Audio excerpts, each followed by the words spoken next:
Mesdames, Messieurs, bonjour, bienvenue sur Alizé, ravi de vous retrouver pour votre édition de la mi-journée. Nous sommes le mercredi 17 février.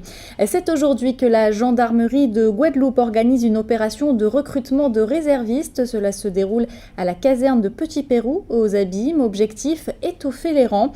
Jusqu'à maintenant, 230 jeunes ont décidé de donner de leur temps libre pour accomplir différentes missions au sein de la gendarmerie. Chacun est venu ce matin avec ses propre motivation. Le reportage de Julien de Kuyper et de Quentin van der Stichelen. Ils étaient nombreux à se présenter à la gendarmerie de Petit Pérou pour s'engager en tant que réservistes. Alors pour commencer, j'ai vu que j'ai reçu un message disant qu'il y avait une journée d'entretien et tout simplement je suis venu pour postuler pour voir comment ça se passe. T'aimerais bien être gendarme ? Réserviste, oui, et après on verra par la suite. En fait, j'ai toujours voulu être dans la gendarmerie, d'être au service des autres. C'est un rêve d'enfant, depuis très jeune. J'ai toujours voulu être policier, gendarme. Après un premier entretien, à l'entrée de la gendarmerie, les candidats sont appelés à passer un entretien avec le chef d'escadron qui nous explique en quoi consiste un réserviste et pourquoi ils sont nécessaires. Alors un réserviste, c'est souvent un jeune qui issu de la société civile, à qui nous faisons une formation militaire de 2 semaines et qui ensuite intègre la gendarmerie pour prêter assistance aux brigades. Mais ce n'est pas un métier, c'est un complément, il vient sur ses jours de repos, sur ses congés, ou s'il ne travaille pas, sur ses disponibilités, pour renforcer les brigades de gendarmerie et dans des missions opérationnelles.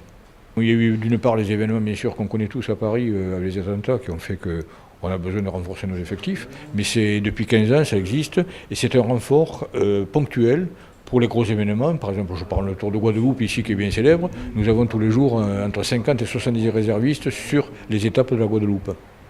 Donc ça existe depuis longtemps, mais là on monte un petit peu en puissance, on sera bientôt sur la Guadeloupe environ 300. Ce réserviste de l'armée de terre désire également s'engager à la gendarmerie pour servir son pays. Je suis ici pour être réserviste dans la gendarmerie. Donc c'est pour être plus au contact de la population et pour mieux servir. À la suite de cette inscription, les candidats sont rappelés, ou non, pour suivre une série de tests. Au final, seuls 20 à 30% des candidats seront acceptés sur les 600 entretiens qu'enregistre la Guadeloupe chaque année. Et cette opération de recrutement de réservistes pour la gendarmerie se déroule jusqu'à 16h à la caserne de Petit Pérou aux Abîmes. Nous évoquions en début de semaine les difficultés financières rencontrées par les structures d'insertion en Guadeloupe. Pourtant, les chantiers d'insertion représentent une véritable opportunité pour de nombreuses personnes, non seulement des jeunes, mais aussi des adultes en situation d'échec social. Un exemple parmi d'autres, ce chantier d'insertion implanté à Saint-Claude et qui est consacré aux espaces verts. Le reportage de Jacques Damprobe. L'habitation Beau Soleil sur les hauteurs de Saint-Claude. Ce site est la propriété du conseil départemental. C'est ici, sur 2 hectares, que le CEGIL, le conseil guadeloupéen d'initiative locale, anime depuis 2 ans un chantier d'insertion consacré à l'environnement. Dans ce coin de Guadeloupe, quoi de plus normal qu'il soit dédié aux espaces verts. Le chantier d'insertion est avant tout un support d'activité. Donc les salariés acquièrent des compétences dans le domaine de l'ouvrier paysagiste, mais parallèlement, nous travaillons principalement sur l'accompagnement professionnel des salariés, donc leur projet professionnel, et les salariés bénéficient également d'un accompagnement social adapté aux difficultés de tout un chacun pour pouvoir favoriser leur insertion professionnelle et sociale. Ici, on ne fait pas que couper les herbes hautes. Taille des arbustes, plantes médicinales, potagers remplissent le quotidien des pensionnaires. À 22 ans, Sophie cherche encore sa voie. Grâce à ce chantier d'insertion professionnelle, la jeune femme gagne en assurance et pense l'avoir trouvé. On apprend l'espace vert, à désherber à la main, du désherbage, à transporter les plantes et à passer la débroussailleuse. Ça te plaît ce que tu apprends ici ? Oui, ça me plaît beaucoup, ça m'aide. José, 58 ans, peut être le père de Sophie. Contrairement aux idées reçues, les publics en difficulté, ce ne sont pas seulement les jeunes. Originaire de Basse-Terre, notre homme s'épanouit au contact des plus jeunes. Ah ben chantier là, ça va pendant l'Obitin, c'est moi bien qu'on est en l'Obitin. Et aussi, il y a fait des autres aussi découvert l'Obitin aussi, parce que moi, j'ai presque 4 ans à travailler ici. Et en plus, et ça capote moi bien, parce que moi, à ce moment-là, en particulier, moi, quand je travaille ici, il y a des jours, c'est grâce à M. Valézy, il a chaque fois qu'il a renouvelé le contrat. Voilà, quand on remercie M. Valézy pour travailler, et pour ça, il fait moi. Et en plus, travail là, a trouvé que qu'a tiré moi.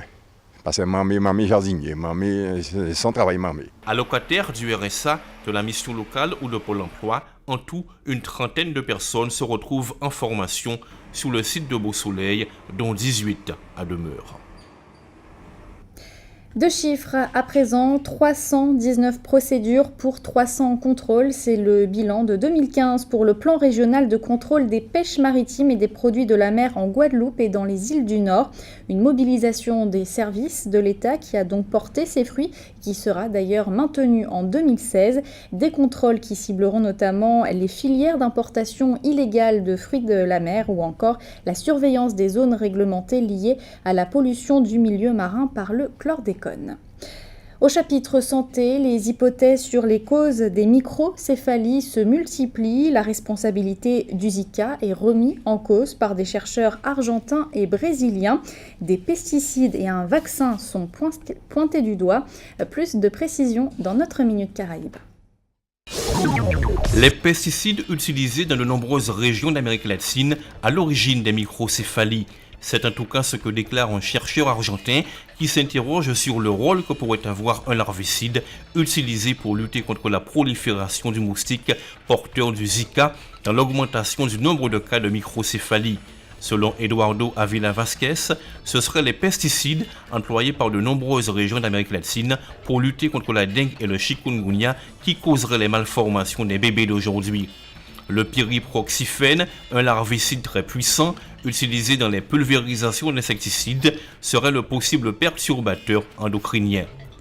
Eduardo Avila Vasquez affirme dans le mémoire qu'il a publié sur le sujet que fumiger massivement avec des avions comme l'ont fait les gouvernements du Mercosur est criminel, inutile et n'est qu'une manœuvre politique pour faire croire qu'on met les moyens pour lutter contre le Zika. Le pyriproxyphène est l'un des 12 larvicides recommandés par l'OMS pour réduire les populations de moustiques. Le remède serait alors pire que le mal. Après la pulvérisation de pesticides, plutôt que le Zika, c'est un vaccin défectueux qui serait responsable de l'augmentation de cas de microcéphalie. Ce n'est pas la première fois que la responsabilité du virus est remise en cause. C'est ainsi qu'au Brésil, un lot de vaccins défectueux contre la rubéole distribués dans les États du Nord-Est est pointé du doigt. Pour l'heure, aucun lien n'a été prouvé entre le Zika et l'augmentation des cas de microcéphalie. L'Organisation mondiale de la santé doit prochainement donner une première réponse claire permettant de valider ou non le lien entre ce virus et les cas de microcéphalie qui se sont développés au Brésil. Cela dit, plusieurs éléments viennent renforcer les doutes. D'une part, les statistiques brésiliennes qui ne montrent pas le lien entre le virus et la microcéphalie. D'autre part, en Colombie, deuxième pays le plus touché par le Zika, aucun cas de microcéphalie qui pourrait être lié au virus n'a été recensé pour l'instant. L'OMS doit prochainement donner une première réponse claire permettant d'établir le lien entre le virus et la microcéphalie qui ravage le Brésil. Barbuda n'en finit plus de séduire. Après le projet de la star américaine Robert De Niro d'investir 250 millions de dollars dans l'île voisine d'Antigua, c'est maintenant un autre projet d'envergure de 450 millions de dollars qui est annoncé. Grosvenor Bay, c'est son nom, sera situé sur la pointe sud de Barbuda. À en croire le ministre du Tourisme, il sera construit en 7 étapes et va générer pas moins de 1100 emplois durant sa phase de construction. Le projet débutera par une première phase dénommée Genesis qui s'ouvrira dès que le gouvernement donnera son feu vert. Cette phase devrait durer 18 mois et portera sur la réalisation d'une ferme solaire, d'un héliport, d'un espace d'accueil, d'un spa, d'un centre de fitness et de bien-être et d'une piscine. La deuxième phase du projet comprendra 2 hôtels, l'un de 160 chambres et l'autre de 80 chambres de charme, toutes dotées d'une piscine individuelle. La troisième phase portera sur la réalisation de 140 villas de luxe. Les phases ultérieures comprennent un port de plaisance de 126 anneaux, un terrain de golf de signature et pour finir en beauté, un terrain de polo de grand luxe. De quoi placer la destination antillaise en haut du palmarès du tourisme très haut de gamme.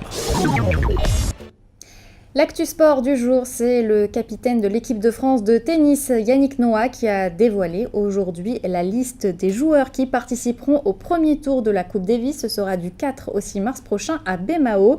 Malgré ses propos maladroits, le Guadeloupéen Gaël Monfils fera bien partie du voyage, tout comme Jo-Wilfried Tsonga, Gilles Simon, Richard Gasquet et Édouard Roger Vasselin.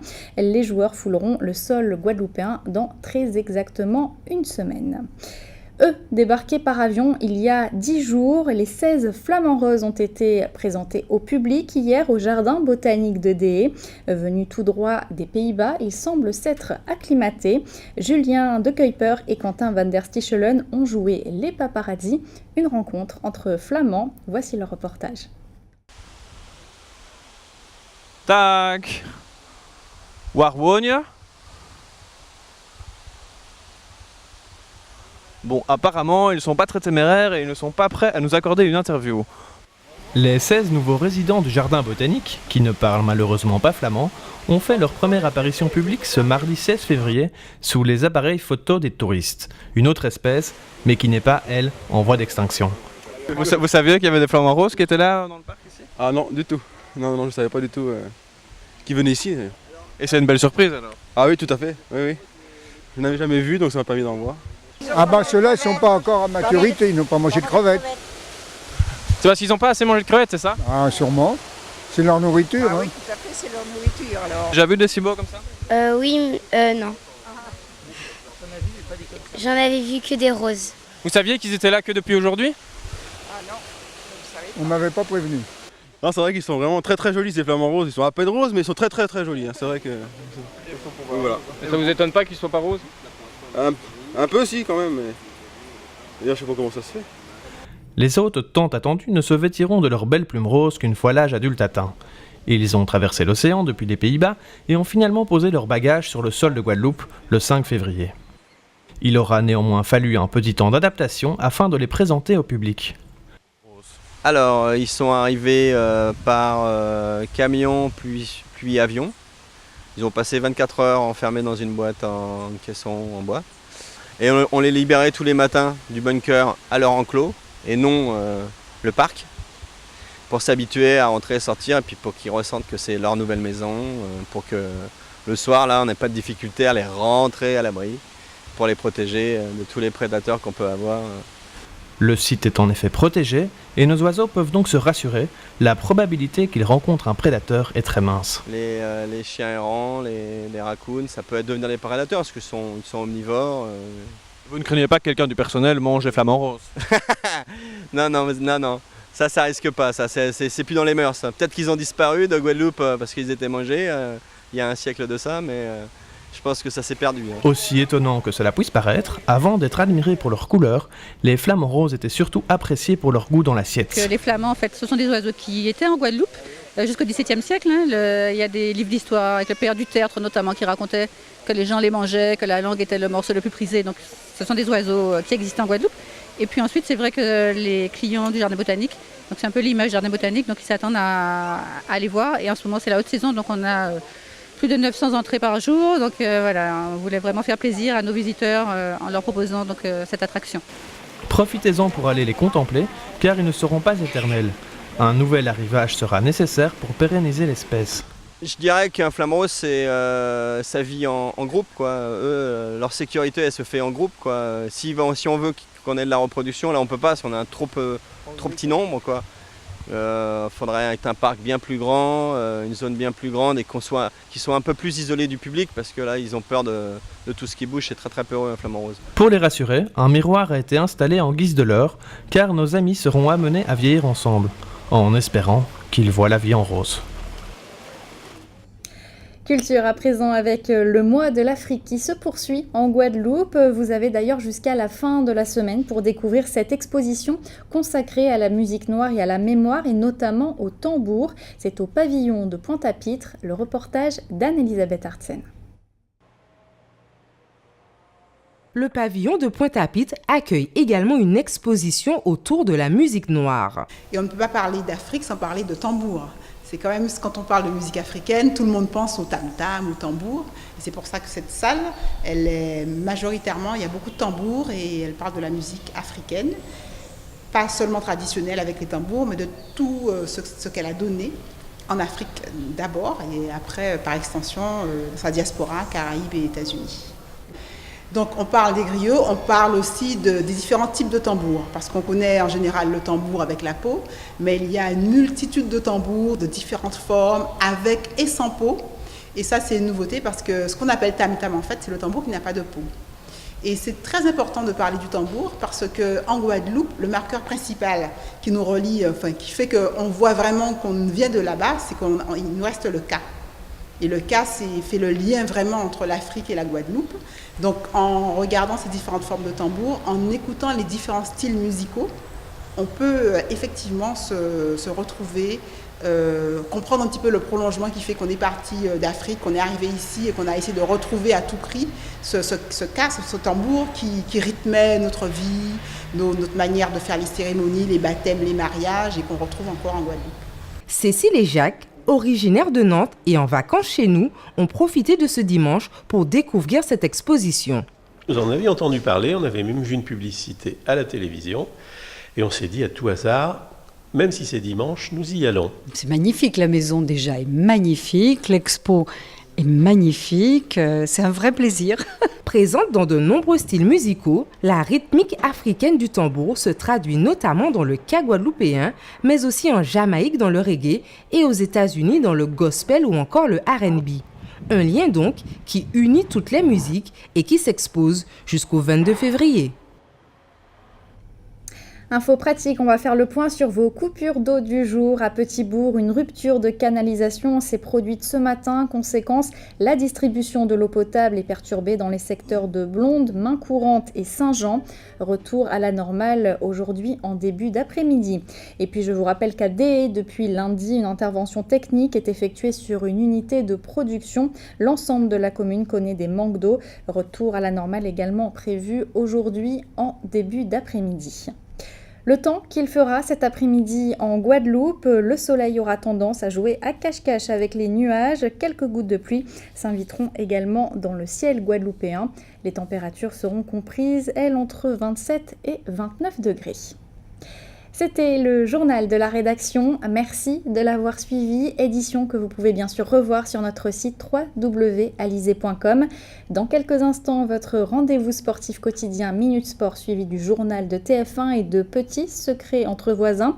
Pour ma part, je vous retrouve ce soir à 19h pour toute l'actualité locale et régionale.